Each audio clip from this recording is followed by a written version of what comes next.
누가복음 2장 41절에서 50절. 그 부모가 해마다 유월절을 당하면 예루살렘으로 가더니 예수께서 12살 될 때에 저희가 이 절기의 전례를 좇아 올라갔다가 그 날들을 마치고 돌아갈 때에 아이 예수는 예루살렘에 머무셨더라. 그 부모는 이를 알지 못하고 동행 중에 있는 줄로 생각하고 하룻길을 간 후 친족과 아는 자 중에서 찾되 만나지 못하매 찾으면서 예루살렘에 돌아갔더니 사흘 후에 성전에서 만난즉 그가 선생들 중에 앉으사 저희에게 듣기도 하시며 묻기도 하시니 듣는 자가 다 그 지혜와 대답을 기이 여기더라. 그 부모가 보고 놀라며 그 모친은 가로되 아이야 어찌하여 우리에게 이렇게 하였느냐. 보라 내 아버지와 내가 근심하여 너를 찾았노라. 예수께서 가라사대 어찌하여 나를 찾으셨나이까. 내가 내 아버지 집에 있어야 될 줄을 알지 못하셨나이까 하시니 양친이 그 하신 말씀을 깨닫지 못하더라. 자, 누가복음 2장 41절과 50절 말씀을 통해서 참된 가치를 회복하는 교회라는 제목으로 같이 은혜를 나누고자 합니다. 참된 가치를 회복하는 교회. 오늘 본문 말씀을 보면은 예수님께서 12살 되던 때에 유월절 기간에 일어났던 일들을 기록한 말씀입니다. 예수님의 육신의 아버지인 요셉과 마리아가 어린 예수를 데리고 예루살렘으로 올라갑니다. 그 이유는 유월절 절기를 지키기 위함이죠. 요셉과 마리아는 이 예루살렘에 며칠 머물다가 이제 고향인 나사렛으로 내려가고 있는 그런 과정에서 벌어진 일을 지금 기록하고 있는 것입니다. 아마 당시 풍습상으로 보면은 아버지 요셉이 앞서서 길을 인도하고 그리고 아내 마리아와 그리고 어린 아들 예수님은 요셉을 뒤따라 갔을 것입니다. 고향을 향해서 열심히 내려가는 이 가족이 어느덧 하룻길을 지나게 되었죠. 모든 사람들이 다 같이 동행하는 줄로 생각하고 있었는데 하룻길 지나고 나서 가족을 살펴봤더니 무엇인가 귀중한 것을 잃어버렸다는 사실을 알게 되죠. 그 귀중한 것이 누군가 하면은 바로 예수 그리스도를 잃어버리고 있었던 것입니다. 그제서야 가족들은 예수를 찾기 위해서 주변을 돌아보고 예수야 예수야 부르면서 찾아봤지만은 예수는 보이지 않았던 것입니다. 일가 친척들에게도 찾아보았고 동행하는 주변의 수많은 사람들에게도 물어봤지만은 예수를 찾을 수가 없었던 것입니다. 결국 마리아와 요셉은 자기들이 걸어왔던 그 길을 되돌아가면서 어디까지 올라가게 되냐면은 예루살렘까지 올라가게 된 것이죠. 그리고 예루살렘에 올라가서 그 성전에서 예수가 있었음을 발견하고 예수를 만나게 되었다라는 내용이 오늘 누가복음 2장 41절과 50절까지의 내용인 것입니다. 여기서 우리는 반드시 주목을 해야 될 중요한 교훈이 있습니다. 요셉과 마리아에게 가장 귀중한 가치 바로 예수를 잃어버리는 그 순간 몇 가지 그들의 삶에 고통이 있는데 그것이 무엇인가 하면은 48절 말씀 봤더니 근심이 생겼다. 근심이 생겼다. 이 근심이라는 것은 괴로운 마음이죠. 아픈 마음이에요. 또 슬픈 마음이죠. 그리고 이 근심 가운데 이 소중한 가치인 자기 가정의 가장 귀중한 아들을 잃어버린 이 가정은 온 길거리를 찾아가면서 아이를 찾는 그런 고난을 만나게 되죠. 그러나 결국 찾지 못하고 말았습니다. 이것이 44절과 45절에 기록되어 있습니다. 동행 중에 있는 줄로 생각하고 하룻길을 간 후에 친족과 아는 자 중에서 찾았지만은 만나지 못하매. 이렇게 44절과 45절은 기록하고 있습니다. 그리고 더 중요한 것은 자기의 고향으로 갈 수 없다는 사실을 알게 되죠. 자기의 삶의 근원지를 찾아갈 수가 없는 거예요. 이것이 45절에 기록되어 있죠. 그래서 만나지 못하며 찾으면서 예루살렘으로 돌아갔더니 라는 이 말씀을 통해서 그들이 가고자 하는 목적지를 가지 못하는 거예요. 결국은 예루살렘에 돌아가서 어린 예수를 찾기 전에는 자기의 고향으로 갈 수 없음을 오늘 본문은 우리에게 가르쳐주고 있는 것입니다.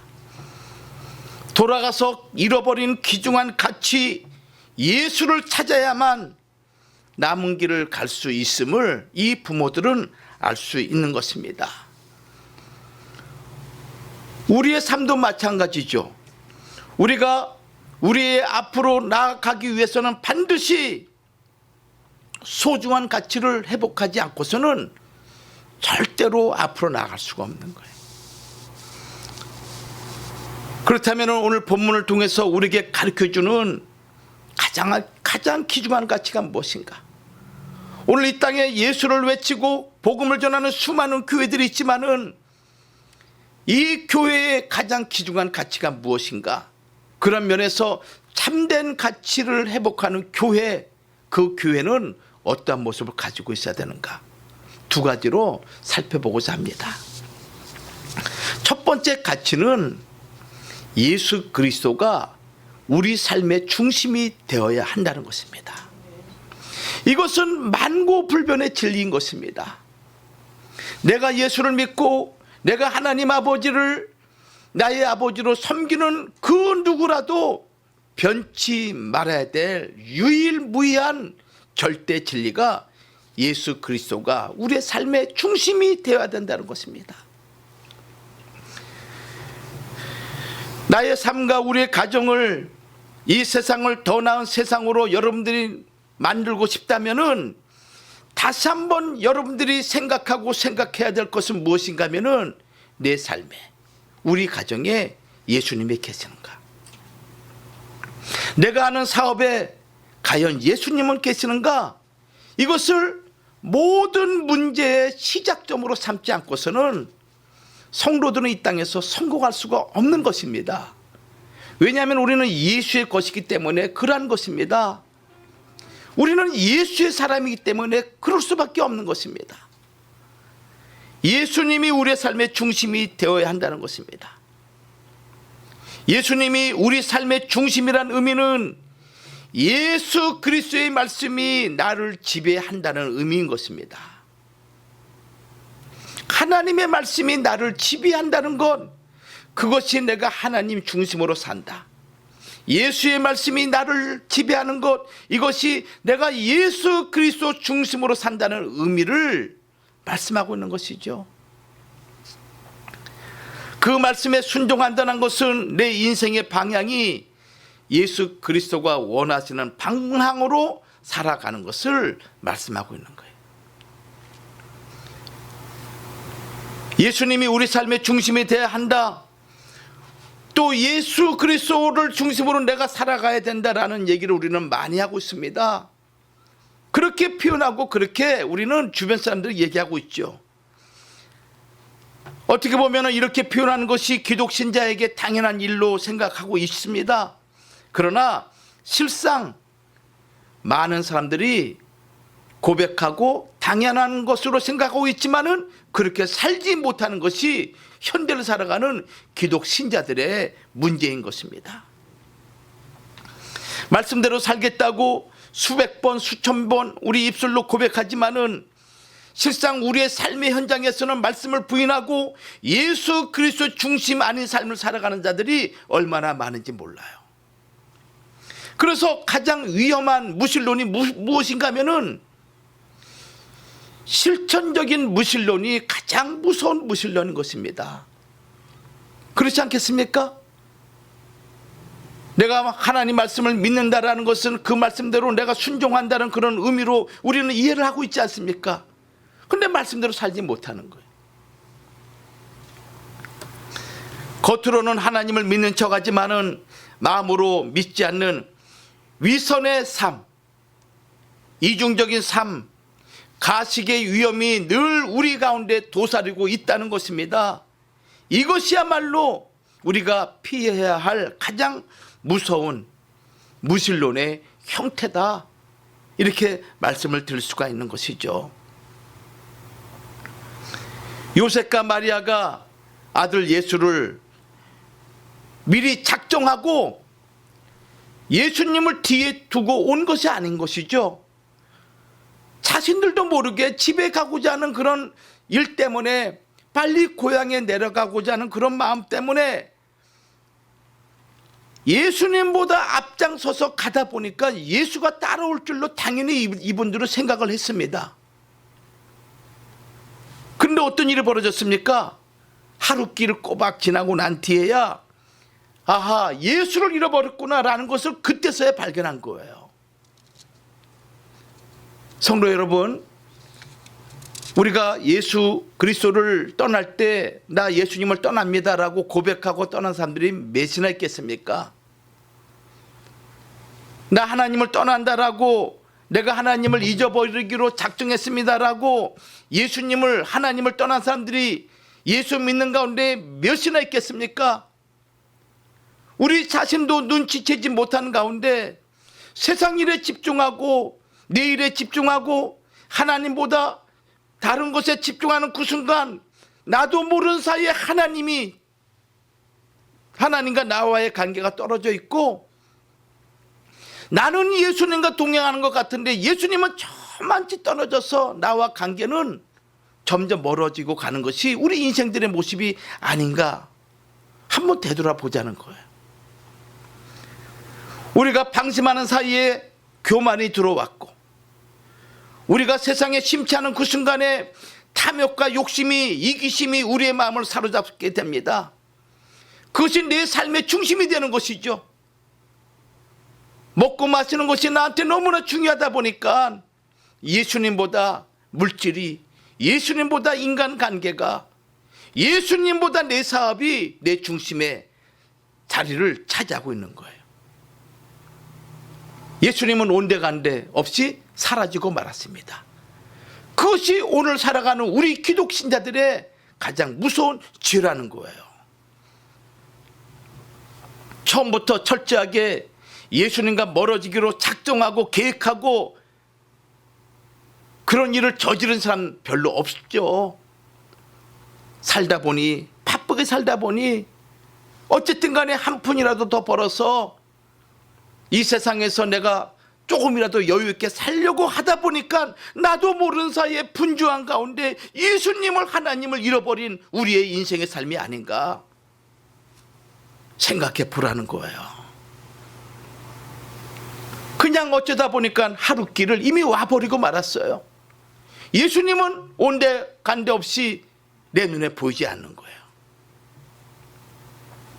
성도 여러분, 세상이 아무리 우리를 편하게 해준다 할지라도 예수님과 맞바꿀 수가 없습니다. 하나님과 맞바꿀 수가 없는 것입니다. 모든 물질, 모든 평안, 모든 기쁨, 만족은 예수 그리스도를 통해서만이 가능한 것입니다. 우리는 영적인 존재죠. 그래서 개나 돼지같이 먹는 것으로만 만족할 수 없는 존재가 영적인 존재인 우리 사람인 것입니다. 성도들인 것이죠. 아무리 부유와 만족이 있다 할지라도 내 영혼에, 내 마음에 만족과 기쁨이 없는 자에게는 나도 모르게 두려움이 엄습해 오고, 혹이라도 질병과 병마가 찾아오게 되면은 그 수많은 물질과 수많은 것들은 아무것도 내게 도움이 되지 못하는 거예요. 그러나 오늘 우리가 찬송으로 고백한 것처럼 높은 산이든 또 천한 위치든 고대 강설이든 천막이든 어느 곳에 있든지 간에 내 주 예수 모신 그곳이 기쁨과 평안과 소망이 넘치는 만족과 그리고 배부름이 넘치는 그런 기쁨의 장소가 된다는 것을 성도들이 잊지 말아야 되는 거예요. 그래서 어떠한 일이 있더라도 예수님만, 하나님만 내가 모시고 살겠다, 이런 마음을 작정하시고 여러분의 남은 생애를 살아가기를 주의 이름으로 축원합니다. 이것을 잃어버린 인생의 삶은 무의미한 것입니다. 불행한 삶이 되는 것입니다. 이 땅의 삶도 불행한 삶이요, 더 중요한 것은 영원한 하나님의 나라와 상관이 없는 존재가 된다는 것을 잊지 말아야 돼요.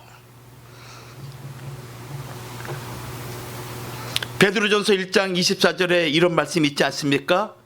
그러므로 모든 육체는 풀과 같고 그 모든 영광이 풀의 꽃과 같으니 풀은 마르고 꽃은 떨어지되 주의 말씀은 세세토록 있도다. 또 요한일서 2장 15절과 17절 말씀에도 이 세상이나 세상에 있는 것들을 사랑치 말라. 누구든지 세상을 사랑하면 아버지의 사랑이 그 속에 있지 아니하니 이는 세상에 있는 모든 것이 육신의 정욕과 안목의 정욕과 이생의 자랑이니 다 아버지께로 쫓아온 것이 아니요 세상으로 쫓아온 것이라. 이 세상도 그 정욕도 지나가되 오직 하나님의 뜻을 행하는 이는 영원히 거하느니라. 이것이 요한일서 2장 15절과 17절 말씀이에요. 성도 여러분, 한번 자기 자신을 되돌아보세요. 여러분의 가정을 한번 영적인 눈을 떠서 살펴보세요. 과연 우리는 예수님을 잃어버리고 내가 살아가고 있는 그런 외적인 면만 예수를 믿는 그런 가정이 아닌지, 내가 아닌지 살펴보세요. 그러나 어떠한 어려움과 문제가 있다 할지라도 예수님이 우리 삶의 중심이 되시면은 그분이 모든 문제를 해결해 줄 줄 믿습니다. 그분 꼭 붙잡으세요. 이것이 이 땅을 살아가는 기독 신자들에게, 예수를 믿는 자들에게 절대적인 최고의 가치인 것입니다. 이 가치를 놓치지 마세요. 아셨죠? 이 땅의 모든 문제를 해결할 수 있는 유일한 이름, 바로 예수 그리스도 이름입니다. 영원한 천국에 들어갈 수 있는 유일한 이름, 예수 그리스도 그 이름인 것입니다. 그래서 주님 말씀하기를 요한복음 14장 6절에 내가 길이요 진리요 생명이니 나로 말미암지 않고서는 하나님의 나라에 아버지께 갈 자가 없다라고 말씀하고 있잖아요. 누구를 찾습니까? 누구를 바라봅니까? 주님만 의지해야 되죠. 두 번째는 우리가 잃어버려서 안 되는 두 번째 가치가 있어요. 참된 가치를 회복하는 교회, 그 교회는 사람의 생명을 구하는 것입니다. 이것이 교회에게 주어진 아주 중요한 문제죠. 예수를 중심으로 살아가는 가정, 예수 그리스도를 중심으로 살아가는 거룩한 교회는 반드시 사람을 구하는, 사람의 생명을 구하는 이 가치에 모든 힘과 역량을 쏟는다는 것을 잊지 말아야 되는 거예요. 다시 말씀드립니다. 내가 예수의 사람이에요. 예수의 사람이라는 것은 예수의 말씀에 순종한다는 것이죠. 예수의 사람이라는 것은 그를 보내신 하나님 아버지 말씀을 순종하는 사람인 것이죠. 그 아버지의 마음이 무엇이겠습니까? 인간을 구원하는 것이 아버지의 마음 아니겠어요?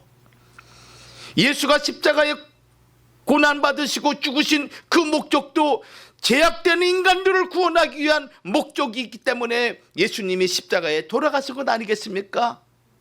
그러므로 예수 그리스도의 그 구속의 은총으로 영원한 생명을 얻은 주의 백성들은 생명 구하는 일에 우리의 삶을 전적으로 투자를 해야 된다는 것입니다.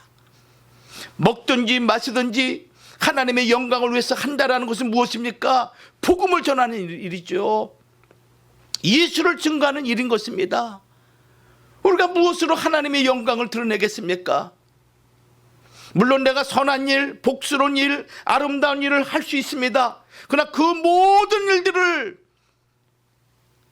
응축시키면 무엇으로 드러나겠습니까? 빛과 소금이죠. 그걸 통해서 내가 하나님의 거룩한 복음을 드러내고, 그리고 그들로 하여금 하나님을 알게 하는 전도로 나타나게 되는 거예요. 그래서 교회는, 전도하지 않는 교회는 죽은 교회입니다. 내가 예수를 믿는다라고 고백하면서 복음을 전하지 않는 교인은 가짜 교인이라 해도 지나친 말이 아닌 거예요. 하나님의 구속 역사에 많은 사람이 등장하는데 그 중에서도 성공한 몇 사람들이 있습니다. 특별히 왕으로 성공한 위대한 인물 중에 한 사람이 누군가 하면은 다윗이죠. 이스라엘의 초대 왕이 사울이죠. 그 다음에 솔로몬도 있고 여로보암도 있고 르호보암도 있고 많은 왕이 있었습니다. 그런데 이런 모든 왕들이 맨 처음에 출발할 때는 하나님의 뜻을 중심으로 해서 하나님 중심으로 살아간다고 고백하고 출발했습니다. 그러나 나중에는 좋지 않은 결말로 그들의 생애를 마감한 사람들이 얼마나 많은지 몰라요. 그런데 다윗 왕이 이스라엘 역사에 등장하는 수많은 왕들과 근본적인 차이가 있었습니다. 그 차이가 무엇인가 하면은 다윗은 목자였어요. 그래서 한 마리 양의 귀중함을 누구보다도 알고 있었던 왕이 다윗 왕이었습니다. 반면에 사울과 솔로몬, 르호보암은 그런 마음이 없었죠. 맹수들이 양을 물어갈 때 이 다윗은 쫓아가서 그 사자의 입을 찢고 곰의 입을 찢고, 그래서 수많은 그런 짐승들을 그들에게서 구원해 냈다고 다윗은 친히 그 입을 통해서 고백하지 않았습니까? 여러분들 사무엘상 17장 34절과 35절 말씀 우리 한번 찾아보죠. 사무엘상 17장 34절과 35절 말씀 시작. 다윗이 사울에게 주의 종이 아비의 양을 지킬 때 사자나 곰이 와서 양떼에서 새끼를 움키면 내가 따라가서 그것을 치고 그 입에서 새끼를 건져내었고, 그것이 일어나 나를 해하고자 하면 내가 그 수염을 잡고 그것을 쳐 죽였었나이다. 또 36절 말씀 보세요. 주의 종이 사자와 곰도 쳤은즉 사실은 하나님의 군대를 모욕한 이 할례 없는 블레셋 사람이리까. 그가 그 짐승의 하나와 같이 되리이다. 사울이 다윗을 전쟁터에 이 블레셋 군대 장관 골리앗과 싸우기 위해서 보내는데 사울이 볼 때는 어린 아이와 다름이 없는 것입니다. 그러니까 마음이 내키지 않죠. 그럴 때 다윗이 뭐라고 말을 한 것입니까? 주의 종이 아비 양을 지킬 때 사자와 곰과 같이 거대한 것들이 양의 새끼를 움키면은 내가 물불 가리지 않고 하나님을 의지하면서 그 사자의 입을 찢고 곰의 입을 찢어가지고 그 입에서 내 양을 내가 데리고 왔나이다. 고백하는 거예요. 다윗의 마음이 하나님 마음에 합한 여러 가지 이유가 있겠죠. 그 중에 하나가 이 마음인 것입니다. 한 마리 양이라도 내게 맡겨주신 것을 내가 결코 빼앗기지 아니하리라. 이 마음인 거예요. 여러분의 가정에 자녀들이 있습니다. 그 자녀들이 세상에 있는 악한 것들을 손대면 여러분 어떤 마음을 가지고 있습니까? 그냥 물려가도록 가만히 있겠습니까? 아니죠. 내가 죽는 한이 있더라도 그 아이를 데려오는 것이 부모의 마음인 거예요. 다윗의 마음이 이런 마음을 가지고 있었어요. 구경꾼들은 이런 마음을 가질 수가 없습니다. 손님들은 이 마음을 가질 수가 없어요. 예수 그리스도가 나의 주시요 주의 몸된 교회가 바로 그 몸을 이루는 지체가 나인 것을 고백하는 성도들만이 다윗과 같은 마음을 가질 수가 있는 것입니다.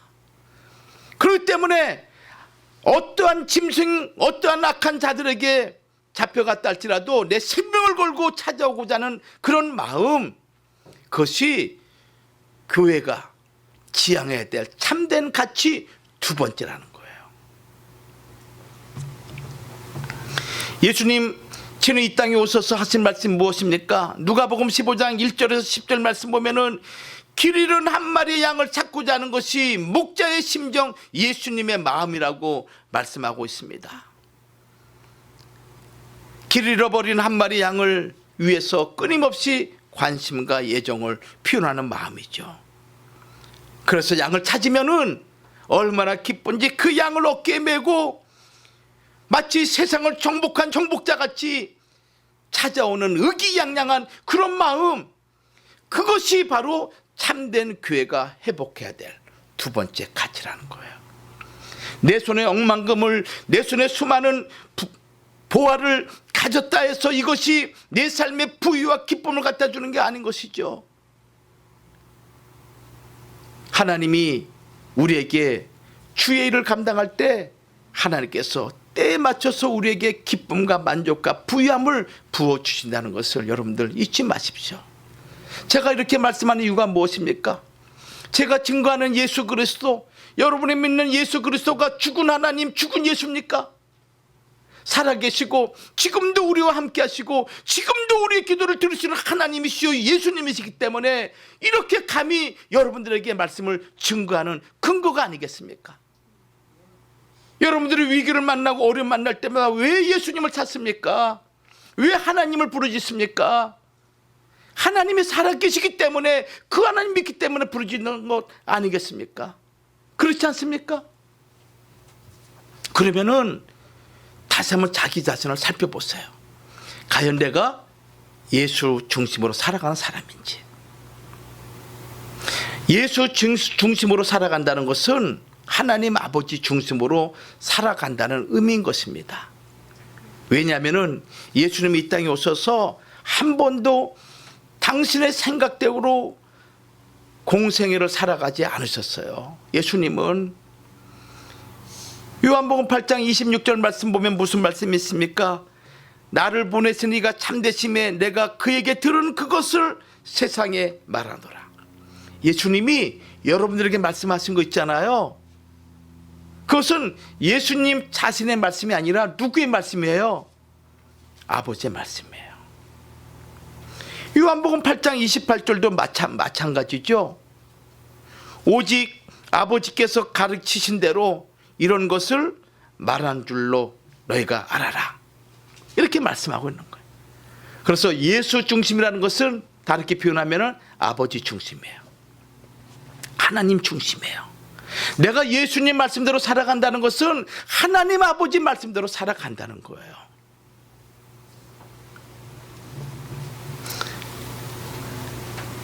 성도 여러분, 우리가 이 땅에 남을 도와주고 선행을 하고 봉사하는 그런 일들 우리가 해야 되죠.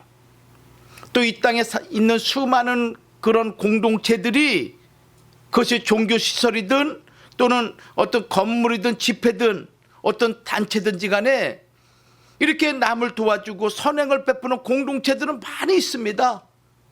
물질을 지원해주고 그들에게 노력으로 또 여러 가지 은사대로 봉사하고, 그러나 인간의 생명의 문제만큼은 교회 아니고서는 해결할 공동체가 이 땅에는 없는 것입니다.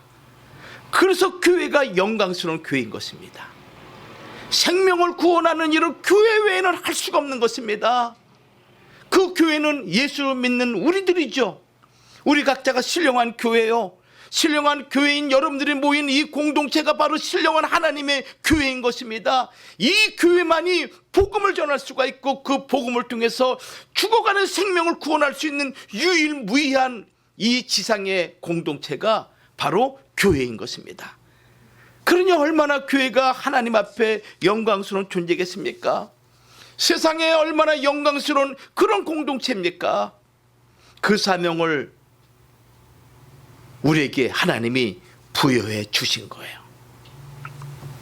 천하 만민을 구원하는 구속의 운동, 그것은 하나님께서 자기 피로 세우신 교회에 맡기신 이것을 우리가 잊지 마시고, 비록 우리가 작은 인원이 모였지만은 이 작은 것 가운데 겨자씨보다 작은 교회의 모습이지만은 이것이 자라게 되면은 거대한 나무가 되어서, 그 전까지는 겨자씨와 새들은 원수 관계지만은 나중에는 그 원수인 새들이 그 큰 겨자 나무에 깃들고 안식을 취할 수밖에 없는 그런 놀라운 모습으로 성장한다는 것을 믿으시고, 여러분들 우리 남은 생에 복음을 전하는 일에 열심을 다하시기를 주의 이름으로 축원합니다.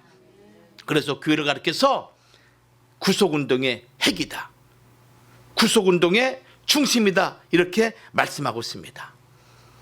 그리고 하나님이 교회를 통해서 비밀을 가르쳐 비밀을 전파하기를 원했기 때문에 천사들까지도 교회를 통해서 하나님의 비밀을 알기를 원했다라고 에베소서 3장 10절과 12절에 기록되어 있습니다. 꼭 기억하시기 바랍니다. 이 땅에서 여러분들 돈을 버는 것도, 물질을 버는 것도, 여러 가지 많은 것들 귀하고 아름다운 일 많이 있죠. 그러나 가장 아름답고 복된 일은 생명을 살리는 일인 것입니다. 이 일에 여러분들 열심을 다하기를 주의 이름으로 축원합니다. 결론 맺습니다.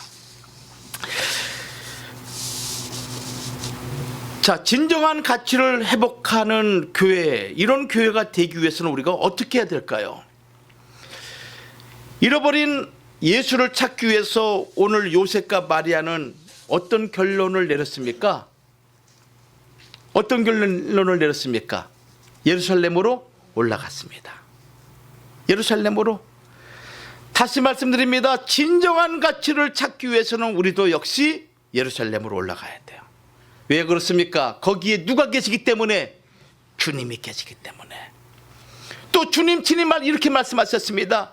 내 아버지 집에 내가 거하는 것이 당연하지 않습니까? 이 말씀을 지금 예수님은 누가복음 2장에서 말씀하고 있습니다.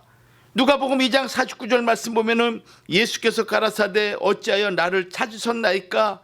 내가 내 아버지 집에 있어야 될 줄을 알지 못하셨나이까? 아버지 집에 누가 계십니까? 예수님이 계시는 거예요. 예루살렘에 계시는 거예요. 우리도 예루살렘에 올라가야 됩니다. 예수님은 그의 공생의 3년 동안 몇 번에 걸쳐가지고 예루살렘에 올라가셨냐면 7번. 7번. 난지 8일 만에 할례 받기 위해서 예루살렘에 올라갔거든요. 이게 첫 번째인 것입니다. 누가복음 2장 22절과 24절이죠. 그 다음에 오늘 본문 말씀이 두 번째 올라간 거예요. 이후로도 5번을 더해 올라가시는데 결국은 예수님은 예루살렘에 올라가셔서 어떻게 했습니까? 거기에서 구속사역을 완성하신 거 아니겠어요? 우리 삶의 진정한 가치를 회복하기 위해서는 예루살렘으로 올라가야 돼요. 예루살렘은 평화의 도시죠. 기쁨과 만족의 도시인 것입니다. 그것은 하나님 아버지가 계신 곳입니다. 다시 말씀드린다면 하나님 말씀을 중심, 그 말씀을 붙잡는 삶, 그것이 바로 예루살렘으로 올라가는 삶이 되는 거예요. 기도의 장소가 바로 예루살렘으로 올라가는 장소가 되는 거예요.